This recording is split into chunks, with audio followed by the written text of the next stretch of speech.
Joining time പ്രവേശനകാലം KSR part 1 rule 125 മുതൽ 138 വരെ ജോയിനിങ് ടൈമിനെ കുറിച്ചാണ് പറയുന്നത്. സർക്കാർ ഉദ്യോഗസ്ഥന് സ്ഥലം മാറ്റം, പ്രമോഷൻ എന്നിവ മൂലം ഒരു സ്ഥാപനത്തിൽ നിന്നും മറ്റൊരു സ്ഥാപനത്തിലേക്ക് ട്രാൻസ്ഫർ ആകുമ്പോൾ പുതിയ സ്ഥാപനത്തിൽ ജോയിൻ ചെയ്യുന്നതിന് സർക്കാർ അനുവദിച്ചിരിക്കുന്ന സമയത്തെയാണ് ജോയിനിങ് ടൈം എന്ന് പറയുന്നത്. റിലീവിംഗ് ഓർഡറിൽ ഫോർനൂൺ, ആഫ്റ്റർനൂൺ വളരെ പ്രധാനമാണ്. ഫോർനൂണിന് റിലീവ് ചെയ്താൽ ജോയിനിങ് ടൈം ആരംഭിക്കുന്നത് അന്ന് തന്നെയാണ്. ആഫ്റ്റർനൂണിന് റിലീവ് ചെയ്താൽ അടുത്ത ദിവസം മുതലാണ് ജോയിനിങ് ടൈം ആരംഭിക്കുന്നത്. ജോയിനിങ് ടൈം ഡ്യൂട്ടിയായി പരിഗണിക്കും. ജോയിനിങ് ടൈമിൽ ശമ്പളം ലഭിക്കും. റിലീവ് ചെയ്ത സ്ഥാപനത്തിൽ നിന്നും എത്രയാണോ ശമ്പളം വാങ്ങിയിരുന്നത് അത് ജോയിനിങ് ടൈമിൽ ലഭിക്കും. PCA, PTA എന്നീ അലവൻസുകൾ ജോയിനിങ് ടൈം കാലയളവിൽ ലഭിക്കില്ല. ജോയിനിങ് സമയം കണക്കാക്കപ്പെടുന്നതിന് 2 ഭാഗങ്ങളുണ്ട്: preparation time, journey time. Preparation സമയം 6 ദിവസമാണ്. പ്രമോഷൻ, സ്ഥലം മാറ്റം എന്നിവ 8 കിലോമീറ്ററിന് മുകളിലാണെങ്കിൽ മാത്രമേ പ്രിപ്പറേഷൻ ടൈം ലഭിക്കുകയുള്ളൂ.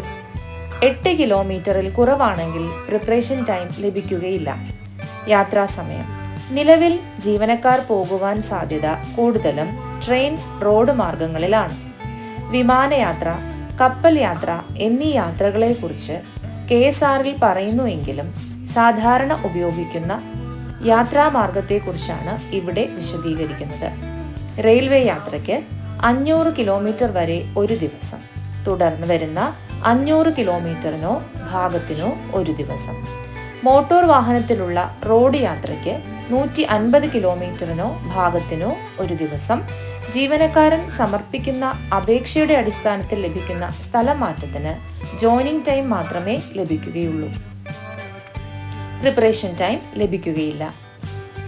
GOP നമ്പർ 72/2019 ഫിൻ തീയതി 8/8/2019 പ്രകാരം പൊതുസ്ഥലം മാറ്റത്തിൽ തന്നെ ജീവനക്കാരൻ സമർപ്പിക്കുന്ന അപേക്ഷയുടെ അടിസ്ഥാനത്തിൽ ലഭിക്കുന്ന സ്ഥലം മാറ്റത്തിന് ജോയിനിങ് ടൈം ലഭിക്കും. ജോയിനിങ് ടൈം കണക്കാക്കുമ്പോൾ ഞായറാഴ്ച ഒഴിവാക്കും, എന്നാൽ പൊതു അവധി ദിവസം കൂട്ടും. ജോയിനിങ് ടൈം തീരുന്നത് പൊതു അവധി ദിവസം ആണെങ്കിൽ അതിനുശേഷം ജോയിൻ ചെയ്താൽ മതി. റിലീവ് ചെയ്ത തീയതിക്ക് ശേഷം അവധി ദിവസമാണെങ്കിൽ ഞായറാഴ്ച ഒഴികെ ബാക്കിയെല്ലാം പ്രവേശന കാലത്തിന്റെ ഭാഗമാകും. ഒഴിവാക്കാനാവാത്ത സാഹചര്യങ്ങളിൽ, അതായത് യാത്രാമധ്യേ ഗുരുതരമായ ആരോഗ്യ പ്രശ്നങ്ങൾ നേരിടുകയാണെങ്കിൽ പരമാവധി എടുക്കുവാൻ കഴിയുന്ന ജോയിനിങ് ടൈം 30 ദിവസമാണ്. 30 ദിവസം അനുവദിക്കുന്ന സന്ദർഭങ്ങളിൽ ഞായറാഴ്ച ഉൾപ്പെടുത്തും. ഇങ്ങനെയുള്ള സാഹചര്യങ്ങളിൽ ഗവൺമെന്റിന് പ്രവേശനകാലം നീട്ടിക്കൊടുക്കാവുന്നതാണ്. 8 കിലോമീറ്ററിൽ താഴെയുള്ള സ്ഥലം മാറ്റമാണെങ്കിൽ ജോയിനിങ് ടൈം ഒരു ദിവസം ലഭിക്കും. ഉദാഹരണം: തിങ്കളാഴ്ച ഉച്ചയ്ക്ക് ശേഷം ഒരു ഉദ്യോഗസ്ഥനെ റിലീവ് ചെയ്താൽ അയാൾക്ക് ചൊവ്വാഴ്ച ജോയിനിങ് ടൈം എടുത്തിട്ട് ബുധനാഴ്ച രാവിലെ പുതിയ സ്ഥാപനത്തിൽ ജോയിൻ ചെയ്യണം. തിങ്കളാഴ്ച രാവിലെയാണ് ഒരു ഉദ്യോഗസ്ഥനെ റിലീവ് ചെയ്യുന്നത് എങ്കിൽ അയാൾ ചൊവ്വാഴ്ച രാവിലെ പുതിയ സ്ഥാപനത്തിൽ ജോലിയിൽ പ്രവേശിക്കണം. തിങ്കളാഴ്ച വൈകിട്ട് ഒരു ഉദ്യോഗസ്ഥനെ റിലീവ് ചെയ്തു, എന്നാൽ ചൊവ്വാഴ്ച അവധിയാണെങ്കിൽ ആ ജീവനക്കാരൻ ബുധനാഴ്ച രാവിലെ പുതിയ സ്ഥാപനത്തിൽ ജോലിയിൽ പ്രവേശിക്കണം. തിങ്കളാഴ്ച ഉച്ചയ്ക്ക് ശേഷം ഒരു ജീവനക്കാരനെ റിലീവ് ചെയ്തു, ചൊവ്വാഴ്ച പ്രവൃത്തി ദിവസം ആണ്, എന്നാൽ ബുധനാഴ്ച അവധി ആണെങ്കിൽ ആ ജീവനക്കാരൻ പുതിയ സ്ഥാപനത്തിൽ ചൊവ്വാഴ്ച വൈകിട്ട് ജോയിൻ ചെയ്യണം. ശനിയാഴ്ച ഉച്ചയ്ക്ക് ശേഷം ഒരു ഉദ്യോഗസ്ഥനെ റിലീവ് ചെയ്തു, ഞായറാഴ്ച അവധിയാണ്.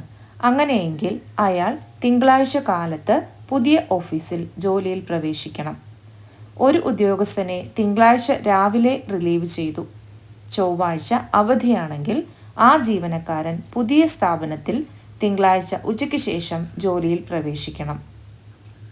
ഒരേ ഓഫീസിൽ തന്നെ മറ്റൊരു പോസ്റ്റിലേക്ക് പുതിയ നിയമനം കിട്ടുന്നു എങ്കിൽ ജോയിനിങ് ടൈം ലഭിക്കുകയില്ല. ഒരു കെട്ടിടത്തിലെ ഒരു ഓഫീസിൽ നിന്നും മറ്റൊരു ഓഫീസിലേക്ക് മാറ്റം ലഭിച്ചാൽ ജോയിനിങ് ടൈം ലഭിക്കുകയില്ല. ഏൺഡ് ലീവിലുള്ള ഉദ്യോഗസ്ഥന് സ്ഥലം മാറ്റം ഉണ്ടായാൽ ലീവ് തീരുന്ന മുറയ്ക്ക് അനുവദനീയമായ പ്രവേശനകാലവും കഴിഞ്ഞ് പുതിയ സ്ഥാപനത്തിൽ ജോലിയിൽ പ്രവേശിച്ചാൽ മതി. ഏൺഡ് ലീവ് അല്ലാതെ മറ്റ് അവധിയിൽ ആണെങ്കിൽ ഉത്തരവ് കൃത്യമായി ജീവനക്കാരനെ അറിയിച്ചിട്ടുണ്ടെങ്കിൽ ലീവ് തീരുന്ന മുറയ്ക്ക് ജോയിൻ ചെയ്യണം. ജോയിനിങ് സമയം ലഭിക്കില്ല. എന്നാൽ ഏൺഡ് ലീവ് അല്ലാതെ മറ്റ് അവധിയിൽ ആണെങ്കിൽ ഉത്തരവ് കൃത്യമായി ജീവനക്കാരനെ അറിയിച്ചിട്ടില്ലെങ്കിൽ ജോയിനിങ് സമയം ലഭിക്കും. ട്രാൻസ്ഫർ ആയ ഒരാൾ ഏൺഡ് ലീവ് അല്ലാത്ത ലീവ് എടുത്താൽ ജോയിനിങ് ടൈം ലഭിക്കില്ല. എന്നാൽ ഏൺഡ് ലീവ് ആണെങ്കിൽ ജോയിനിങ് ടൈം ലഭിക്കും. പ്രവേശനകാലം അവസാനിച്ചാൽ ഉടൻ ജോലിയിൽ പ്രവേശിക്കാത്തവർക്ക് പ്രവേശനകാലം കഴിഞ്ഞ് അധികമായി എടുക്കുന്ന കാലയളവ് KSR പാർട്ട് 1 റൂൾ 131 പ്രകാരം അവധി അനുവദിച്ച് ക്രമീകരിക്കാവുന്നതാണ്.